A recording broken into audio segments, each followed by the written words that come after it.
2024 లేదా 25లో డిగ్రీ లేదా బీటెక్ చదివారా? సాఫ్ట్‌వేర్ జాబ్ కోసం ఎదురు చూస్తున్నారా? అయితే కోడ్ జ్ఞాన్ 100 డేస్ కోర్సులో చేరండి. జాబ్ సాధించండి. నమస్కారం అనిల్ సింగ్ గారు. నమస్తే శిరీష. సార్, చాలా మంది చెప్తూ ఉంటారు, ఎస్పెషల్లీ పెద్దవాళ్ళు, ఎక్స్పీరియన్స్ ఉన్న వాళ్ళు, ముందు చూపు, ముందు జాగ్రత్త చాలా అవసరం ప్రతి విషయంలో అంటారు. అండ్ ఎస్పెషల్లీ డబ్బు గురించి మనం మాట్లాడుకుంటే పొదుపు చేసే దాంట్లో ముందు చూపు అనేది ఏ విధంగా ఉంటే ఫర్దర్గా వాళ్ళకు వచ్చే ఏ ప్రాబ్లమ్స్కైనా ఎస్పెషల్లీ మనీతో కనెక్ట్ ఉంటే వాటిని సాల్వ్ చేసుకోవచ్చు అంటారు. ఇది యాక్చువల్గా మీరు అడుగుతుంటే ప్రశ్న నేను ఒక ఆలోచనలోకి వెళ్ళిపోయాను. ఆ ఆలోచన ఏమొచ్చిందంటే నా మైండ్లో, మన రీసెంట్గా ఒక యాక్సిడెంట్ జరిగిందండి బస్సులో. 20 మంది ఆ బస్సు కాలిపోయి చనిపోవడం జరిగింది. నిద్రలో పోయారు. Kurnool, I don't want to say that, but నిజంగా ఇట్ వాజ్ వెరీ డిస్టర్బింగ్. ఎంత డిస్టర్బింగ్ అంటే కొన్ని నెలల కింద గుజరాత్లో లండన్ బౌండ్ ఫ్లైట్ క్రాష్ అయింది. అందులో మాజీ ముఖ్యమంత్రి గారు కూడా ఉన్నారు. అంటే మనిషికి చావు మీరు ఏ హోదాలో ఉన్నారు, ఎంత ఆస్తి ఉంది, ఎంత బీదవాళ్ళు, ఎంత స్మార్ట్గా ఉన్నారు మీరు అన్నది కాదు ఇక్కడ. అంటే ఒక్కసారి ఆ టైం వచ్చిందంటే పోవాల్సిందే. So there is no guarantee for life.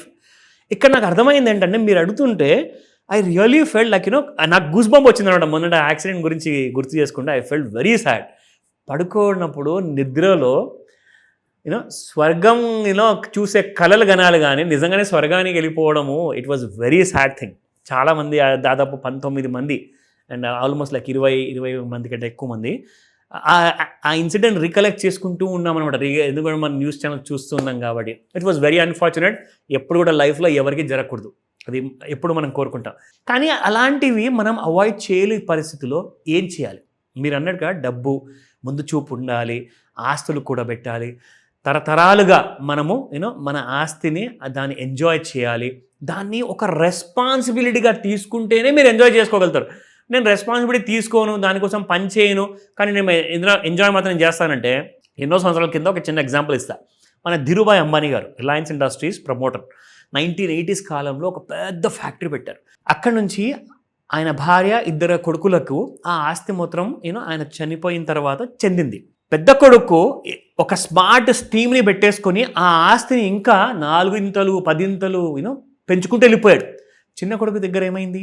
ఆయన రెస్పాన్సిబిలిటీ తీసుకోలేదు. ఆయన మొత్తాన్ని, ఆ ఆస్తి ఆయనకి ఏదైతే ఒక డివిజన్లో వచ్చిందో అది మొత్తం పోగొట్టేసి ఇప్పుడు ఆయన రోడ్డున పడ్డాడు. సో ఇప్పుడు మళ్ళీ అన్నయ్య ఆయన రెస్క్యూకి వచ్చాడనమాట, కాపాడుకోవడానికి. అంటే అలాంటి వాళ్ళు ఎవరైనా ఉంటే మీకు పర్లేదండి, బాగా ఎంజాయ్ చేసుకోవచ్చు. వాళ్ళ మదర్ కూడా బాగా ఏజ్ అయిపోయారు.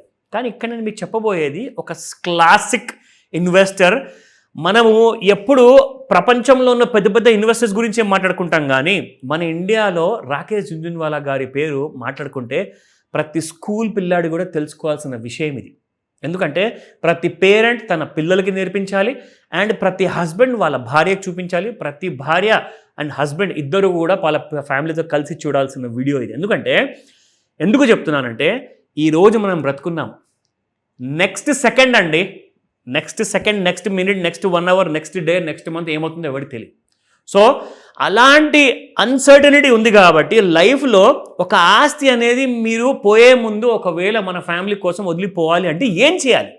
నేను జస్ట్ ఒక ₹1 కోటి సంపాదించేసి, లేదంటే నేను టర్మ్ ఇన్సూరెన్స్ తీసుకుంటే నేను చచ్చిపోతే ఆ ₹1 కోటి నా ఫ్యామిలీకి వస్తే చాలు కదండి.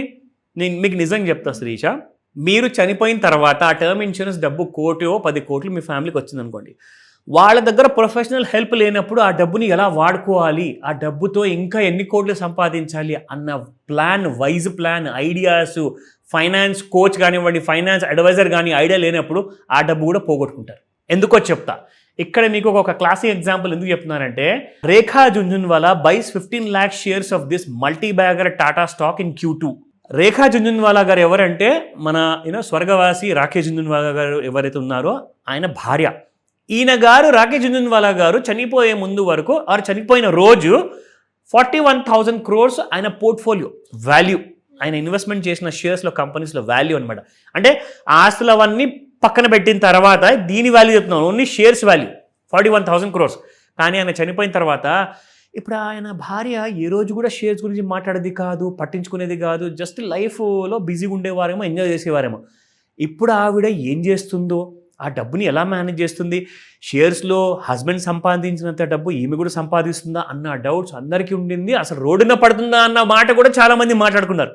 కానీ జరిగిందేంటో తెలుసా, 41,000 కోట్లు కాస్త 50 కోట్ల దగ్గరికి చేరిపోతుంది. ఇప్పుడు ఎలాగో చూపిస్తా.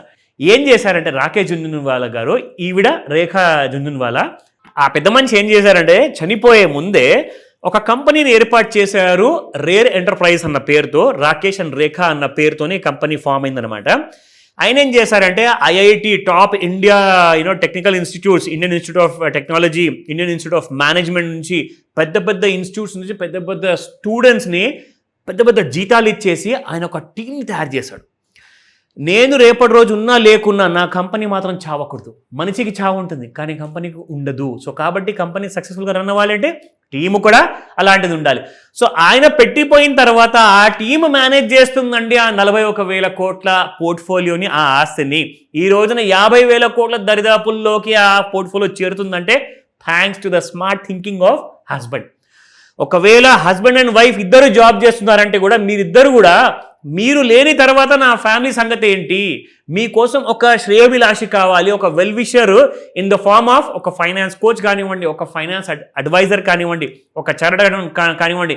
ఇంతకుముందు మనం సినిమాలో చూస్తున్నప్పుడు, తెలుగు సినిమాల్లో ఎప్పుడు ఒక మాట చెప్పేవారు, బాగా ఆస్తిపరులు ఉన్నప్పుడు, బెడ్ రిటర్న్ అయినప్పుడు, సిక్ అయినప్పుడు ఏమంటారంటే మన ఫ్యామిలీ డాక్టర్ని పిలవండి అంటారు. అంటే హెల్త్ కోసం ఫ్యామిలీ డాక్టర్ ఉన్నప్పుడు మరి వెల్త్ కోసం కూడా కంపల్సరీగా వెల్త్ డాక్టర్ అవసరం. సో ఈ విషయాన్ని గ్రహించిన వాళ్ళు, పెద్ద పెద్ద వాళ్ళందరూ కూడా ఇంకా ముందుకెళ్ళిపోతున్నారు. వాళ్ళ ప్రపంచంలో ఉన్నా లేకున్నా కానీ ఆస్తులు మాత్రం ఇంకా పెరుగుతూనే ఉంటాయి. బట్ మీరు చేయాల్సింది ఏంటంటే you need to take a step today. ఈ రోజే మీరు మొట్టమొదటి బేబీ స్టెప్ తీసుకుంటున్నారా, తీసుకోండి. కానీ ఆలోచన తర్వాత, ఫస్ట్ స్టెప్ తీసుకున్న తర్వాత మీ ఫైనాన్స్ కోచ్తో ఒకసారి కూర్చోండి, మాట్లాడండి.